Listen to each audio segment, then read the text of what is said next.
Tere, härra Paet, küsiks, et kuidas teie endise ajakirjanikuna suhtute sellesse langi eelnõusse, et ajakirjanikke tahetakse nüüd hakata vangi panema? Keegi ei hakka ajakirjanikke vangi panema, üldse ei pea muretsema. Kas te annate oma sõna? Absoluutselt. Vangi pannakse, ajakirjanik võidakse vangi panna juhul, kui ta teeb mingi kuriteo, nagu ükskõik kes. Aga lihtsalt sellepärast, et ta on ajakirjanik, kui ta teeb oma tööd, kindlasti ei hakata kedagi vangi panema. Miks sellist seaduseelnõud üldse vaja on siis? Ma arvan, et see on õigusruumi korrastamine. Et võidelda tegelikult selliste päris raskete kuritegudega, mida kindlasti ei peeta, mida Eestis, ma arvan, et ei ole seni, kui see seadus oleks ka täna olemas olnud, siis ma arvan, et Eestis seda seni ei oleks olnud vaja rakendada. Aga miks seda üldse vaja on siis? Kui vaadata õigusruumi, siis kindlasti on päris palju sätteid, mida loodetavasti kunagi ei tule rakendada. Aga valmis tuleb olla kõik võimalikeks juhtud. Aga ajakirjanikud tunnevad, et neid hakatakse ahistama, et neid ahistatakse. Ma arvan, et see tunne on selles mõttes natuke ülepingutatud, et ma ei tea, kui palju need ajakirjanikud, kes nii tunnevad, on tegelikult mõttega läbi lugenud selle seaduse. Et tegelikult võiks korra läbi lugeda mõttega selle seaduse, seletuskirja ja siis arutada seda asja, et tegelikult see valgete lehekülgede kampaania, mul on nagu sellega kaks muret, et kõigepealt muidugi oleks olnud, ma arvan, palju viljakam, kui nendel lehekülgedel oleks käinud diskussioon. Ehk ajakirjanikud siis oleksid tõsimeeli analüüsinud seda eelnõu, et mis siis on täpselt see probleem, kuidas nemad seda näevad ja ma arvan, et see oleks tulnud diskussioonile rohkem kasuks. Ja teine on see, et kuna ikkagi 6 päevalehe otsus jätta lehekülg valgeks on päris tõsine otsus. Et siis ei juhtuks seda, et tekib see niinimetatud karjapoisi efekt. Et teinekord, kui kunagi peaks olema nagu ka tegelikult mure ja seda aktsiooni korratakse, et siis kas seda enam võetakse nii tõsiselt, et ta ei devalveeruks selline aktsioon, et tegelikult selliseid aktsioone on ju tehtud ka ajakirjanduses maailmas varemgi, aga siis on olnud ikka väga tõsine põhjus. Et seda tulekski kasutada siis, kui on väga tõsine põhjus, et seda või et tegemist on mingi väga tõsise sellise sõnavabaduse piiramisega või et ta ei devalveeruks. Et täna mulle tundub, et on tulistatud, ütleme nii, varblast kahurist. Aga samas allikakaitse on nagu väga oluline printsiip, millest nagu väljaanded väga kinni hoiavad üle kogu maailma. Jah, aga täna ei ole see tegelikult Eestis absoluutselt mitte kuidagi reguleeritud. Tegelikult täna Eesti õigusruumi järgi allikakaitset, kui sellist ei ole üldse olemas, mis tegelikult on vajalik. Nii et ma arvan, et selle diskussiooni, et tegelikult nagu emotsiooni natuke vähemaks võtta, tõesti sisust rääkida, peaks mõnevõrra rohkem seda seaduseelnõu lugema. Ja need samad ajakirjandusväljaanded, ma arvan, et nad ikkagi peaksid nagu tõsisemalt ka oma lehekülgedel analüüsima seda asja. Et oleksid need samad poolt vastuargumendid, aga mitte emotsionaalsel tasandil, vaid ikka nagu sisusse mindud. Selge on see, et tänases, ma küll ei kujuta ette, et tänases Eesti valitsuses või Eesti poliitikas laiemalt oleks kuidagi valdavat sellist meelsust võimalik sõnastada, mis tahaks kuidagi ajakirjanikele mingit korvi pähe toppida. Aga samas võib see ajakirjanikke psühholoogiliselt mõjutada, et nad lihtsalt jätavad mingid lood tegemata, kuna nad kardavad, et mingid sekeldused võivad tulla. See on jälle see, et seda peaks nagu ikkagi mõttega lugema, et tegelikult ma ka lugesin seda, eks ole, ja minu jaoks võivad ikkagi teemad tekkida siis, kui on ikka tegemist väga nagu selliste, ütleme, ohtlike kuritegude avastamisega. Terrorismi temaatika näiteks, eks ole. Aga see, millele, ütleme, see diskussioon natuke siin on toodud, et see puudutab umbes igapäevast nii-öelda info saamist ja ükskõik mis teemadel mingite allikate olemasolu ja siis nende kasutamist. See tegelikult ei puuduta seda, et see on ikkagi väga raskete kuritegude puhul, kus ütleme, et see allika teada saamine päeva lõpuks võib maksta elusid, eks. Hirm ilmselt selles ongi, et kardetakse, et hakatakse seda rakendama ka mitte selliste raskete asjade puhul, vaid ka tavaliste, ütleme, igapäevaste asjade puhul. Aga selleks tulekski nagu väga sisuliselt seda arutada, sest ma tean, et täna on ajakirjanike üks liidu üritus, kus ka see on teemaks ja minu meelest Lang läks sinna esinema ja seal on kindlasti ka võimalik seda siis arutada. Ja selles mõttes, et tulekski lähtuda nagu tahtest, et mina väidan, et täna ei ole kellelgi tahet nagu Eesti ajakirjandust ahistada.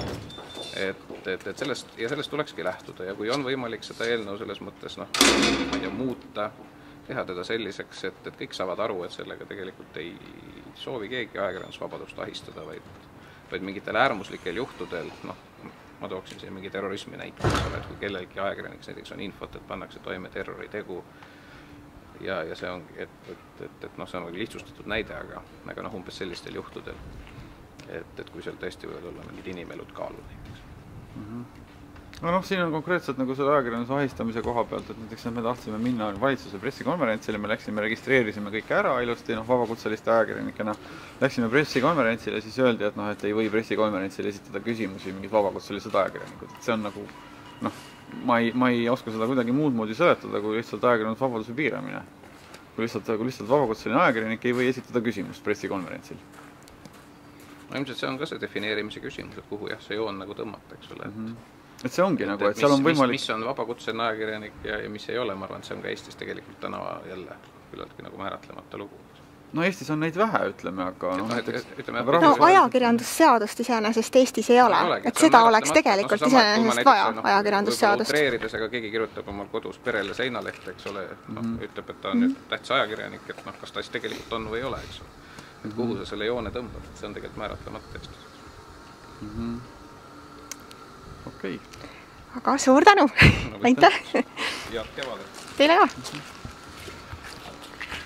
Siis ongi kõik.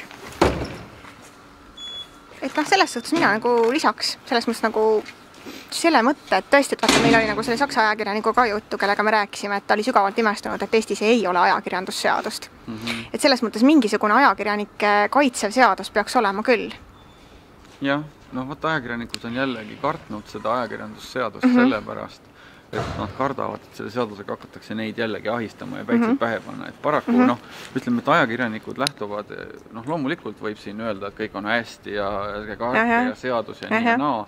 Aga samas nagu elu on näidanud, siis kõiki seadusi ikkagi kasutatakse ära, ütleme, kuritarvitatakse sisuliselt. Ja, see on see Eesti probleem, ma kardan. Ma kardan, et see on mujal maailmas ei kuritarvitataks. Ütleme, et see on endise Nõukogude Liidu probleem. Ja tegelikult ma ütlen ka seda, vaata, mida Jürgen Ligi välja ütles, et ajage kõik kohtukaelad, mingis mõttes ta ütles välja tõetera, et see on ka, vaata, Eesti kohtusüsteem ei ole piisavalt küps selleks, et neid asju menetleda. Mida mina lisandaksin selle Ligi sõnadele on see, et sellise seaduse võiks tegelikult, sellist seadust on vaja küll, aga selleks seaduse vastuvõtmiseks, menetlemiseks ja rakendamiseks peab olema esiteks piisavalt võimekas sunniaparaat, siis prokuratuur, politsei ja kohus, kes suudavad neid demokraatlikult ja õigusriigi printsiipide kohaselt menetleda, aga meil seda ei ole. Ehk siis võib-olla võiks lõpetada selliste sõnadega, et enne tuleb õigussüsteem korda seada. Ja alles siis selline seadus vastu võtta. Absoluutselt, et õigussüsteem ei ole küps. Et sellest ei piisa, kui härra Ligi ütles, et ajage kõik kohtu kaela, selles mõttes me võime ju ajada, eks ju. Aga millised on lõpuks tagajärjed ja tulemused, eks ole? Samas kui justiitsminister, eks ju, nagu Ligi ise saatis, eks ajakirjanikele kirja, et kui järgmine kord veel midagi sellist tuleb, siis ma võtan rahad ära, on ju, rahandusminister. Samamoodi, kui justiitsminister on selle süüdistuse taga, ütleme, eks, on ise huvitatud kellegi mingi ajakirjaniku vangi mõistmisest, siis ta saadab, ütleme, kohtunikele kirja või suunised, et milline see otsus peab olema ja nii ka tehakse. Ja prokuratuur ja kõik alluvad just sellele samale justiitsministrile. Justiitsministrile me teame ka seda, et Riigikohtu esimees on samuti endine reformikas Märt Rask, eks ole. Et siis kohtusüsteem on ka Reformierakonna kontrolli all. Et tegelikult... Sisuliselt ajakirjandus on minu meelest õigustatult hirmul. Ajakirjandus on tegelikult õigustatud hirmul, kuigi tuleb tunnistada, et sellist seadust tõepoolest oleks vaja, aga praegune Eesti ei ole selleks valmis. Perversne on ka see, et valitsuses on nagu 2 endist ajakirjanikku, siin on nagu see sama, eks ju, Urmas Paet ja Rein Lang, mis on eriti nagu totter, et nemad, endised ajakirjanikud on nagu oma professiooni nagu reetnud või oma endised kolleegid sisuliselt sellega. See on väga kurb. See on nende enda huvides tegelikult, nad ei ütle seda välja, eks, aga nad ise tahavad nagu teada saada, ütleme, neid koputajaid. Ja sisuliselt tahetakse ka päitsed pähe panna või piirata sellist info lekkimist ametiasutustest, mis on ka ohtlik iseenesest minu meelest demokraatiale. Sellepärast, et kõik need igasugused puhastumised ühiskonnas saavad ju alguse süsteemi enda seest, aga see võimaldab, see sisuliselt ähvardab, see on sisuliselt ähvardus ka kõikidele ametnikele, et kui te kellelegi ajakirjanikule midagi räägite, siis juhtub teiega see ja see ja see, eks. Siis ajakirjanik võetakse pihtide vahele ja raputatakse talt teie nimi sisuliselt välja, mis on ka väga ohtlik. Minu meelest, mina siin ei ole Urmas Paetiga kindlasti nõus ja ma leian, et see ajakirjandusväljaannete tänane aktsioon on täiesti omal kohal. Ja see ongi, ja see peegeldabki reaalsust, mis praegu Eestis on. kus me täna oleme jõudnud. Ja mina olen sellisel seisukohal, et sellist seadust põhimõtteliselt teoorias oleks vaja, aga Eesti praegune süsteem, just see, ütleme siis niimoodi, et see sunniaparaat ei ole selleks valmis. Kohtusüsteem ei ole selliste asjade menetlemiseks valmis. Okei.